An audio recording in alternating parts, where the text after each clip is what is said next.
তোমাকে আমার ভারী ভালো লেগেছে। হ্যাঁ গো, তুমি কি এখানে থাকবে কয়েকদিন এখন? যদি না তোমরা তাড়িয়ে দাও। থাকলে বেশ ভালো হয়। ওই আলমারির কোনো ইংরেজি বই আমি পড়তে পারি না, তুমি থাকলে অন্তত পড়ে শোনাতে পারো। আচ্ছা, এই যে বললে বিহারীবাবুর সঙ্গে তোমার বিয়ের কথা হয়েছিল, হ্যাঁ। সেটা হয়নি বলে তোমার কোনো আফসোস হয়নি? ওমা, আফসোস হবে কেন? ভগবান যা করেন মঙ্গলের জন্য। তাই বুঝি?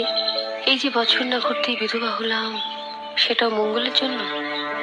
সত্যি, কেন যে অত ইংরেজি পড়তে গেলে তুমি? আবার ভাবো, তাহলে তো তুমি বরের কাছেই অন্য জায়গায় থাকতে, এখানে আসতেও না, আমাদের দেখাও হতো না। আমি এখানে থাকতাম, তুমি অন্য জায়গায় থাকতে? বা তা কেমন করে হবে? তোমার শাশুড়ি তোমার বরের সঙ্গে প্রথমে আমার সম্বন্ধ করেছিলেন, জানো? তাই বুঝি? তা বলো না কেন? ওই যে বললে